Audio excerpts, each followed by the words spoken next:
What's up, guys? If you see my face looks all banged up, I got an unfortunate snowboarding accident and messed up my face.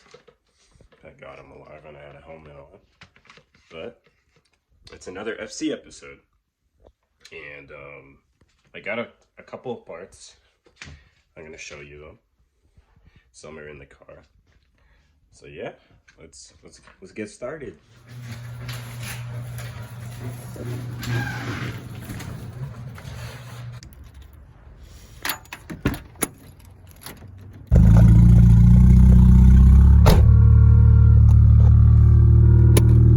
Alright, so a couple small updates. I removed the stock radio and I got this Sony XAV1000, I believe, that I will be installing, and I'll show you guys actually how to install a double DIN inside of a FC because it's not as self-explanatory.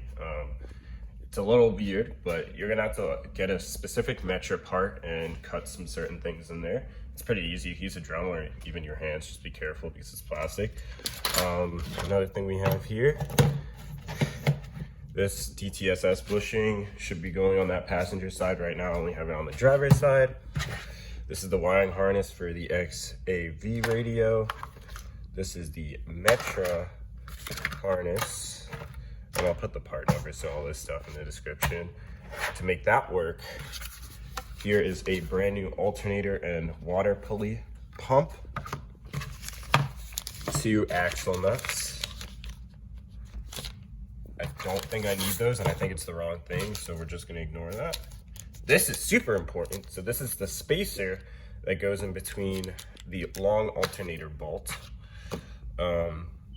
If you don't have this, you're gonna have issues with your car charging and whatnot. I did replace the alternator and the battery. Shout out to my buddy who gave me this for Christmas too. It's a cool little piece here. Another thing I did do was I installed some NRG racing seats. Shout out to my buddy Josh. If you ever need FC parts, hit him up. That's his Instagram here. So yeah, it's bolted down for the most part on here. But on the driver's side, it is not bolted down. That is a story for another day. One of the bolts stripped inside the chassis, so I gotta drill that out, which I'm not happy about. And yeah, we're gonna get to the alternator first, see if we can fix the charging issues, and then we'll go from there. I'll show you guys step by step. Oh, we have another thing to install. One sec. Right, we're back. This is a brand new check valve for the gas tank. This is actually from an FD RX7, and they work just fine. I believe there's minimum modification needed, and it's metal. So if you've ever seen one on the FC gas tank, it's plastic. Kind of a no-no. I'll put all the links to this stuff in the description. And Atkins Rotary sent me out a brand new thermostat, which is awesome. So 74 through 88 RX7. So that went through early gens all the way up to the S4. And a paper gasket for the thermostat. And yeah, it's a lot of parts. I've been really busy with college. I've been on winter break and I've been working for the most part. While I have my concussion, I can't really work, so I'm just gonna play around with the car for the day. Wow. Oh, also, I got brand new tires. They're some federal whatever. It's whatever. It costs like $64 a tire. It's not the craziest thing. It's just needed tires. And we are waiting on some coilovers for this thing. So yeah. Step 1, remove the airbox. So there's 3 bolts holding down the airbox on the left side, and you don't want to lose them. And once you've done that, you can organize those bolts by just taking them out, putting them somewhere. We're gonna organize that, John. And then the next step is there will be these 2 holding down the airbox. want to be very careful, and this bolt right here, and like that, should be able to pull off the whole airbox assembly.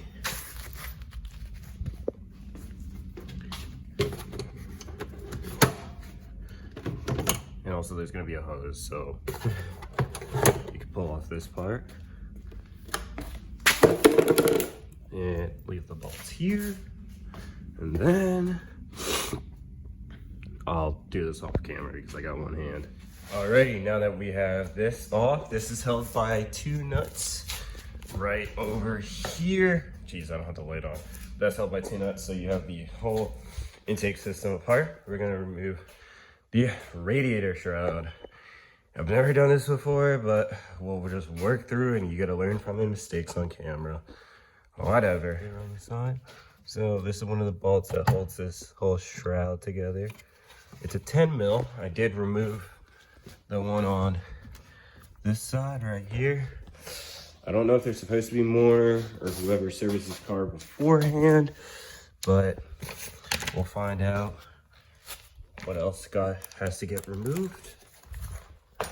So should just come right out. It's not a high torque ball or anything crazy. It's literally out flat.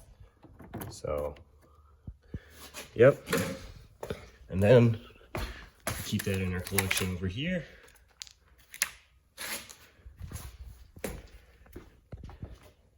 And let me go figure out what else needs to get removed. Alright, so from the looks of it, it looks like it's just those 2 bolts, but this battery tray is kind of in the way. I think these are 10 mils. I gotta go figure that out, but I'm gonna remove the battery tray so I can get some more clearance. But yeah, give that a shot. There's a bolt here, there's a bolt here, there's a bolt here, there's a bolt here. So yeah, and no, ignore that. That was something the previous owner had installed. But yeah, I'm gonna give that a shot, and then I'll tune back in. All right, I wouldn't be lying if this didn't take me 30 minutes to remove. I had to use a turbo socket. These things were literally destroyed. Yeah, done for. Literally done for. I think there was only one that made it through. This one. Yeah, done for, dude. All right, this is becoming more tedious than I thought. I'm trying to stake this thing through the whole thing. I even took off the 4 bolts holding the radiator down on the rad support or whatever.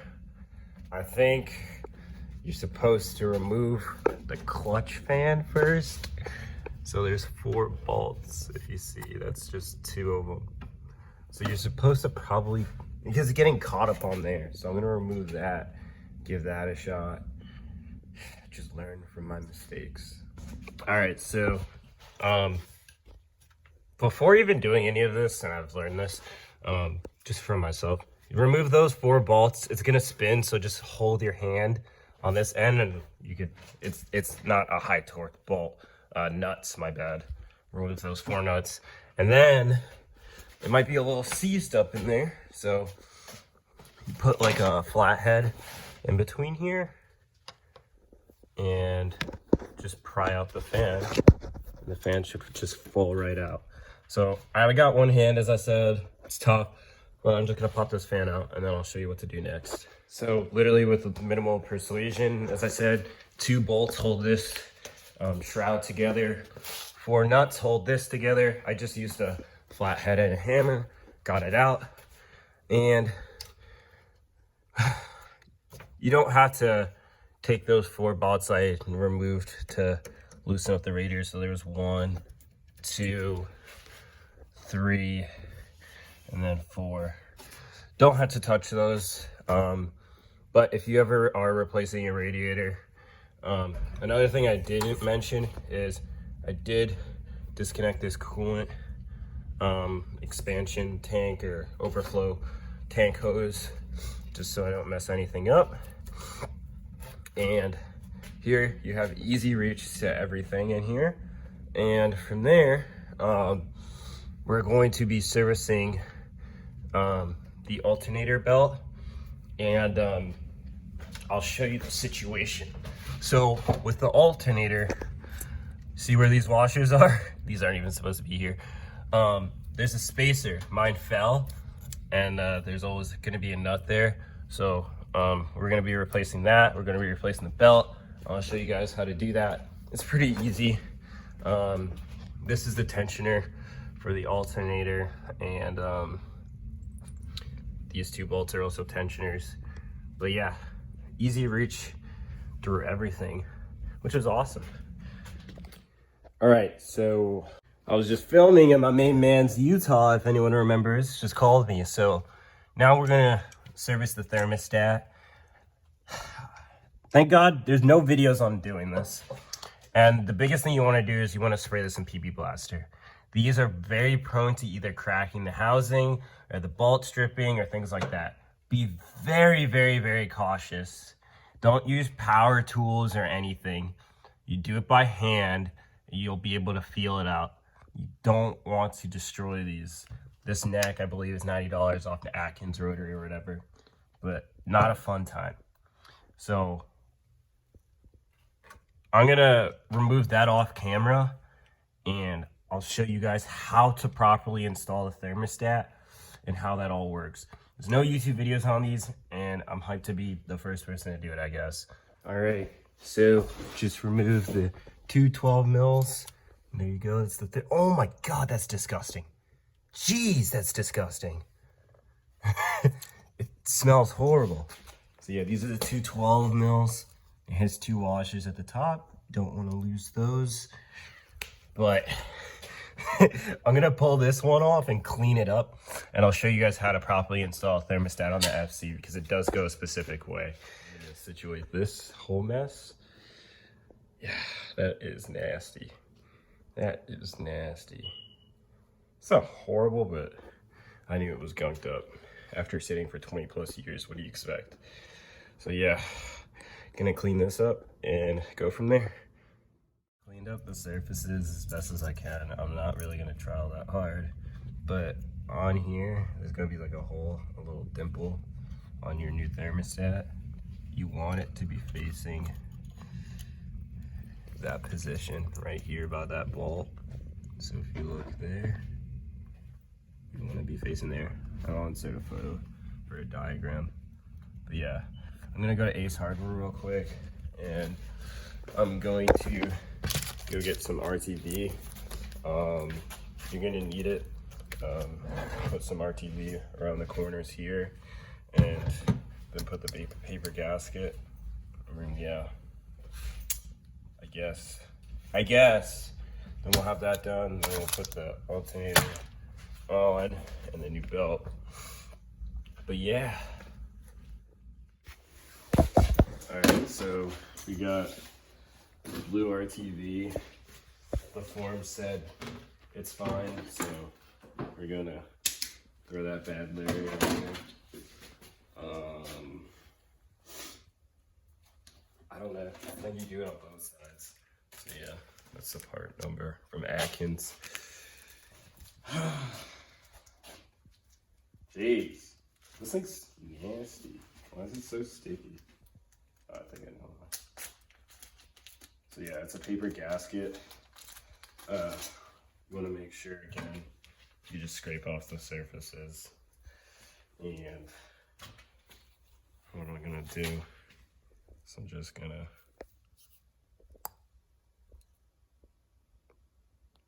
Jeez.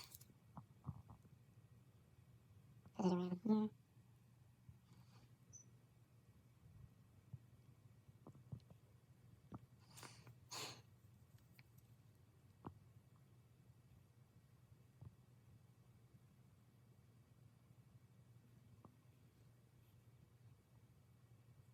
Cut it a little more.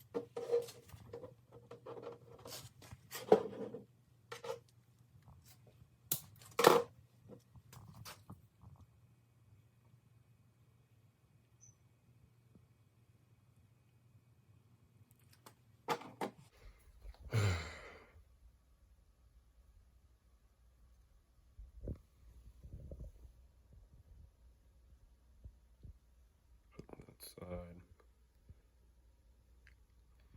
Then I'll do that same thing on the side of the gasket.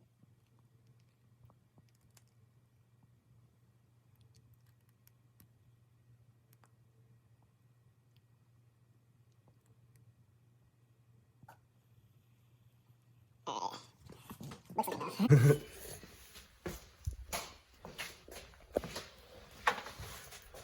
I'll just take one bolt.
Make it snug and then I'll torque it to spec.